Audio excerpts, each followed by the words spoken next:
heard Yeah, well, I don't like it to be about me. You know that. So now, Yeah, how'd you get now it's started? on you, Kate. How did I get started in what? And I would say your love for football, soccer, and getting into the TV side of things. I mean, football, I feel like that's just culture back home, right? Like that's part of life. My parents are both PE teachers, so they're both super into sports, but very into football particularly. My dad's a Man United fan, my mom's a Liverpool fan. They don't like to sit in the same room when those two teams play each other. They're hardcore with it. And you side with your dad. I did. Any Yeah, regret? they each used to buy me different shirts, but yeah. Any regret in My that? favorite was that yellow and green. Remember the old school yellow and green away kit for Man United with sharp on the front? But Manchester was home to me, so it just felt more natural to side with that. And TV I didn't want to do at all. I wanted to be a translator. I had moved to Spain when I had finished high school, so I was like 17. I had done my degree in Spain, and then I went to Germany. I got offered like an internship at a TV station, and they had a sports anchor who was kind of volatile.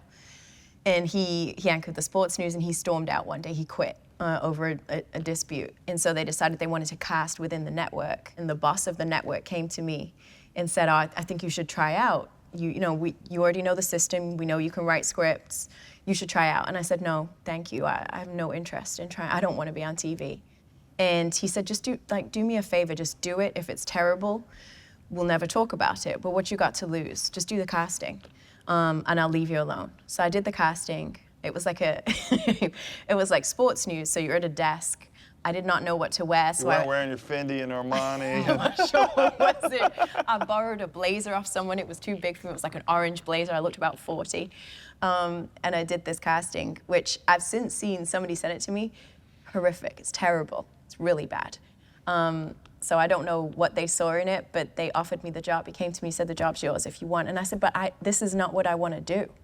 I don't want to do this. He said, listen, you're an intern. This is what you earn right now. It was not a lot. He said, if you take this job, you'll be doing the news, sports news, 5 days a week. I'll pay you this. I was like, oh. You said, I'm in. Wait a minute I'm now. in. This became a little more interesting. And so I did it, and they gave me a day's training, and then they put me on the news, which is a blessing because, I mean, you don't normally get that kind of exposure, that kind of opportunity, right, without having any experience, any desire. So I've always felt like this was something that the kind of a path that God laid out for me because I didn't go searching for it. It kind of found me. And I feel really blessed because I feel like it's always been easy. Don't get me wrong, I work hard in any opportunity I'm given, right? I always want to be prepared. I always want to give my best. I never want to let anybody down, including myself.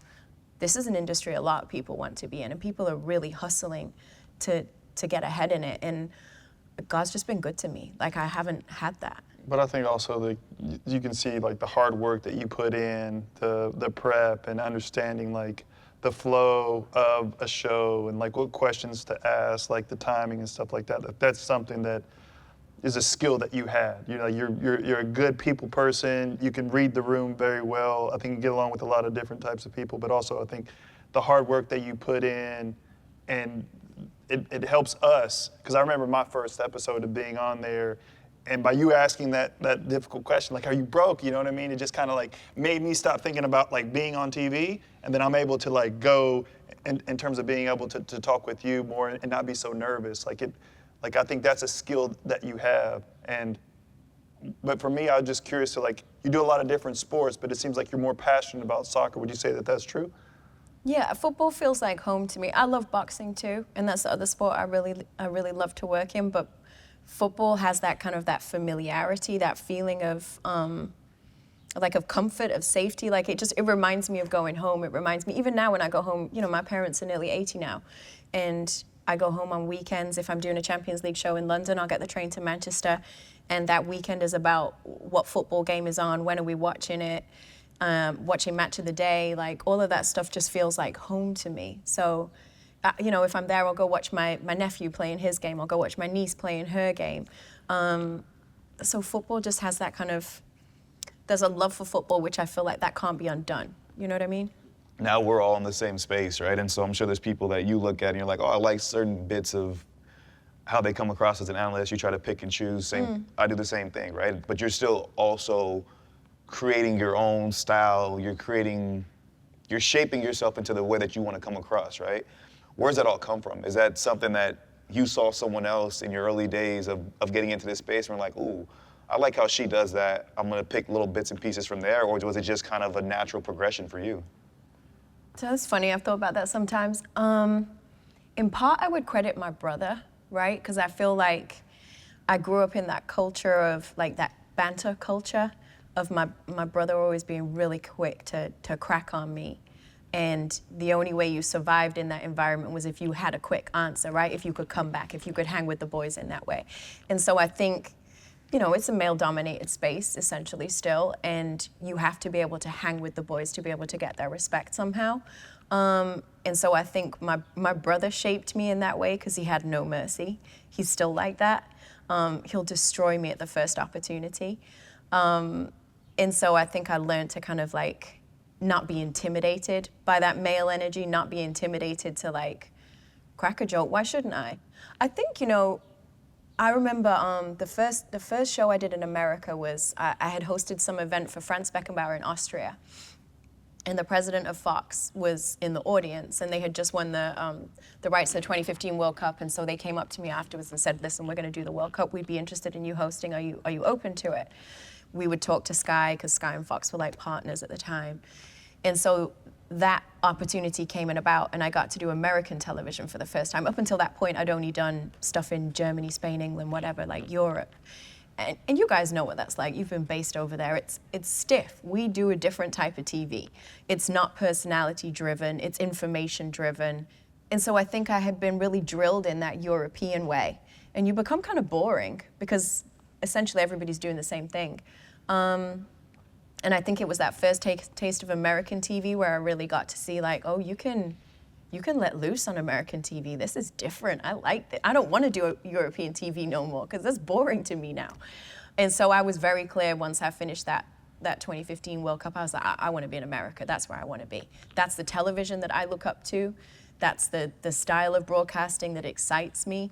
So that's where I want to go. And so that was always the aim from that point. But I genuinely, and I'm not saying this because this is like a CBS show, I genuinely don't think that I got to be me on TV until the Champions League show came about. And I had never been given that kind of rope before.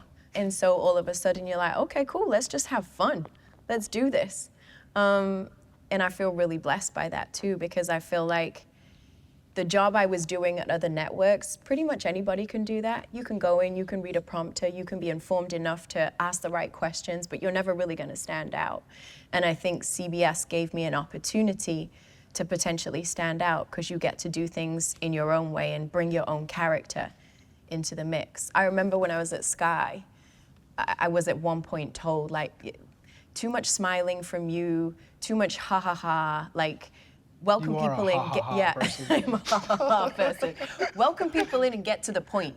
And now if you think about like the Champions League, and one of the things that's so successful is like those stupid intros where I'll crack a joke at Micah's expense or whatever, and like that's part of the fun. Like you getting up and doing the robot and you boys all making like the squeaky noise because the robot was so bad. Like that's just... Elvis. Well, we all love some Elvis. Elvis. Right, like those are moments that I just...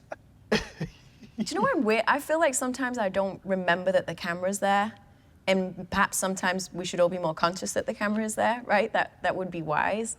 That's what happens when you get us together. I think it's a blessing to me sometimes that I'm not super conscious. Hey, this is Champions League. Millions of people are watching or whatever. Or you're like, hey, this is Concacaf, and millions of people are watching, now I'm vibing with my guys. Thank you for watching. If you liked this episode of Kickin' It, then don't forget to hit the like button and subscribe to enjoy more raw and unfiltered content from me and the boys.